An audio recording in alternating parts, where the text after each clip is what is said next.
Hi guys, welcome back for another great episode of Building a Better South here at Edgewood. Yes, welcome guys. We appreciate you staying with us. I think we're on episode 22, maybe? It's November. Yes. Maybe 23 now. Okay. Yeah, wow, so lost track. moving along, and if you're still with us, thank you. Yeah, all the so good now stuff. we're in our deadline month, right? That's right. Gretchen's got the moving truck in. She's got her Christmas gear on. Is the Christmas tree in the truck? Close. So we left you on a little bit of a cliffhanger last week, and we talked about what we were going to do in my office, and I guess you're seeing what happened. So if you remember, we had this very cool 150-year-old brick that we peeled off all the plaster and had this gorgeous reclaimed brick, which I thought I was really going to keep. All you guys voted wanted to keep it. And there was a big hole in the center, and there was just some stuff that it wasn't quite. Yeah.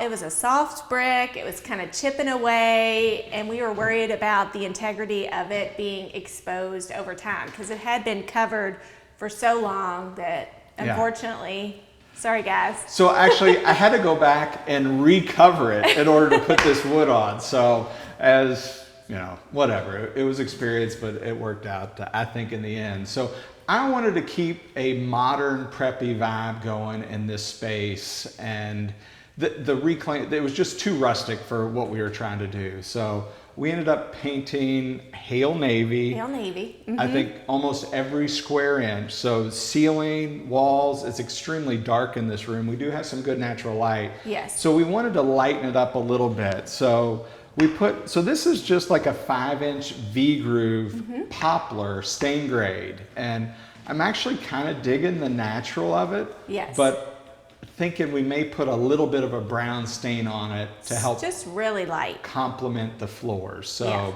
we've kind of gotten the floors all cleaned up. We still are going to sand them down. Yes.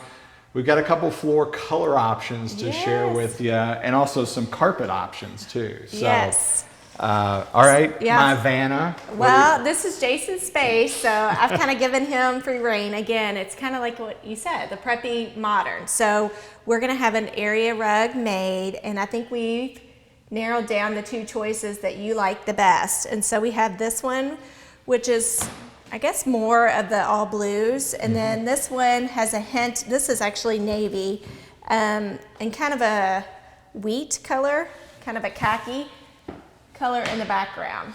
So you guys weigh in this week on definitely the let us know what you're thinking, because if we go the wheat color, it helps with the natural finish. And then one of the other things that we made a change with in the office, so there were just all painted shelves in here. I had the guys remake shelves, and I put a little bit thicker front on. So whatever we stain here, we are going to stain here. So I guess if we went with the wheat, we may keep it natural.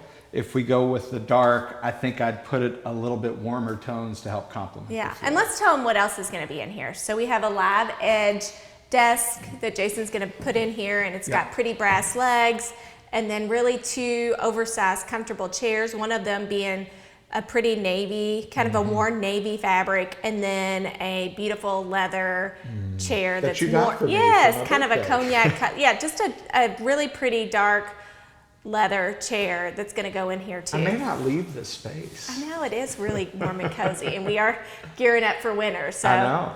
Well, and you know, another thing that we skipped right over, and you guys always ask me a lot about, is our mantle. So on this mantle is different than anything else in Edgewood, but I really thought we could go a little more modern in here. And so we simply took poplar and had a picture. Actually, one of our clients had built a mantle. She had an inspiration, so I borrowed inspiration from her. Yes. And so we just put this cool little miter detail on it. And you do notice the exposed brick back there. We're going to cover that. And right now I'm thinking something with some movement. I want something with some movement. So I've got one or two options. Maybe we'll get into those at another episode. So I've still got to narrow that down. What else do you want to talk about? Well, I want to talk about So Gretchen went up to the Restoration Hardware outlet. Yes, because I am a girl always looking for a deal. So if you're in Louisville area or Cincinnati, there is a Restoration outlet up near past the Cincinnati area. Yeah. So she was texting me all these pictures, and it really wasn't a great outlet day for you, I don't think, but you finally found these cool lights. And I think this was just after. Over here. Let's show.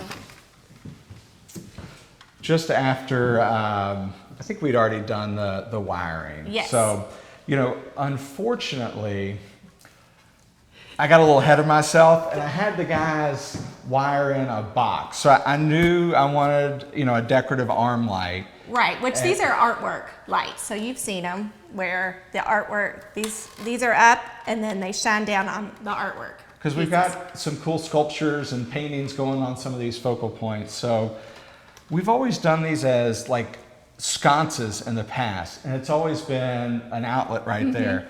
And so the painters have painted, stripped this room, 3 coats of, you know, nice semi-gloss paint, and I've got the wrong outlet up there.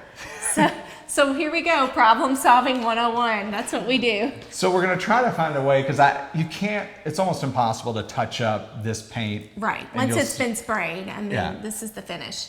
So we're maybe cooking up some ideas. I may take some of the stained shelving material and put a little highlight behind it. Yes, we're gonna add another little brass detail around the wood. Cool. And it'll make sense. So you guys stay tuned and see how we figure out how to make these work, because we love them and we got a great deal on them. Yeah, no matter what it costs us. Yes, no matter what it costs. I got them 90% off. All right, enough about me. Do you want to talk about your space? So I'm gonna bring you guys next door, and if you remember, Jason and I's offices really connect with one another. The only thing that separates them is a pocket door, which we have opened right now. So come on in. So here we go, from really, really dark to really, really light.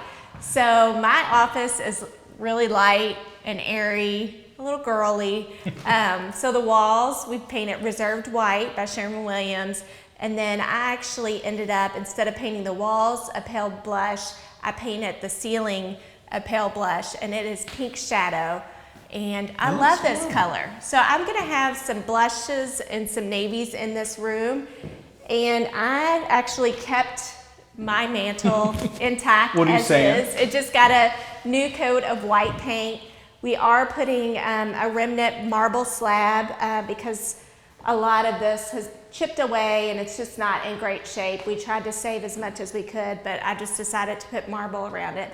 But this is what Jason's old mantle used to look like. So you can see how this very feminine mantle wasn't gonna work in his preppy, modern office.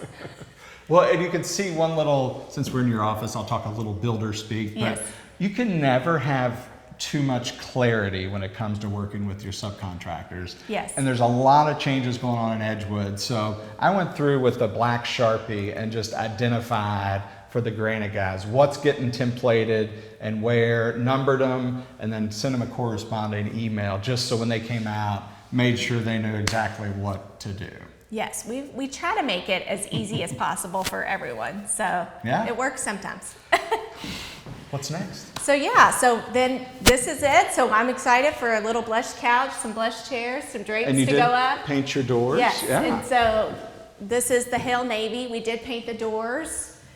These doors were really light, so we just went ahead and painted them the dark Hail Navy just to tie in. So the entire first floor of this home will have navy doors. And I love the navy with the brass and the crystal knobs, and we were able to keep all the knobs all throughout the house. I'm so glad we were able to keep all those. So let's look in the foyer because it's completely different than what it was.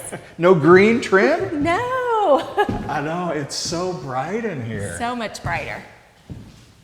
And all this natural light. Yes. Oh my gosh. All right, what's going on in here? So here we are in the foyer. So we've got a new light fixture. If you guys remember, all of the trim and the base was painted really like a dark hunter like green. Your sweater. Even darker. This is kind of emerald. Oh, yeah. And then it had just beige walls with some faux painting. Faux panels. It had big, heavy sconces that we removed, and It'd been heavily graffitied by our children. Yes, our children had marked, and we. Yeah. So we lightened it and brightened it, and it feels like a completely different space. Even you can see the stairwell. We painted the spindles white, and the stair treads are white. That was all green too. It was green. It had and you wanted, at one time, you wanted to get rid of the little scroll, or we both yes, did. yeah. And we decided to keep that. And let's talk about the ceiling detail that we added. So we didn't add a ton of trim work to Edgewood.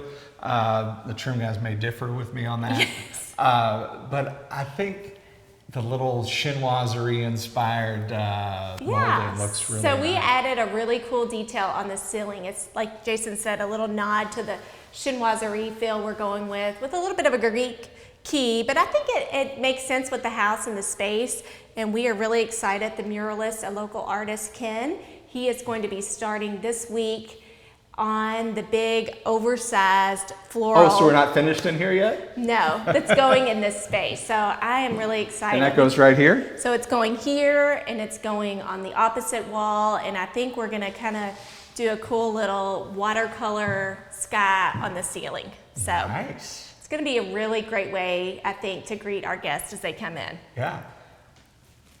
A pretty good little tour. I mean, I hope you guys have seen the transformation that we've done here at Edgewood, starting to come together. We still have some bits and pieces. You know, we worked in stages in the house. This part is a little more finished up front. Next week, we're going to take you and show you some stuff that hasn't been painted yet. Trim guys are just wrapping up. But anyway. Yeah, we've had a lot of contractors all working nicely together the past couple of weeks. So I'm kind of starting to see the light at the end of the tunnel. Yeah. And, you know, one of the things when you guys are done watching, please let me know your feedback. I'm truly, you know, struggling with what finish to go with on the carpet and the stain in there. So give me your guidance. You should hire a designer. Yeah. You know any good ones? I might be able to get you a card. All right. Anyway, I think that's a wrap. That is a wrap. So I'll let you close us out. yeah. So again, thanks guys. We hope you are enjoying the progress and seeing what's going on here at Edgewood and following along on our YouTube channel, which is Building a Better South. Don't forget to subscribe and share with your friends, and you can follow this guy. Artisan Signature Homes on Instagram. Yeah, and you can follow me. I'm Gretchen Black on Instagram. We'll see you all next week. Thanks for joining us. Thanks guys.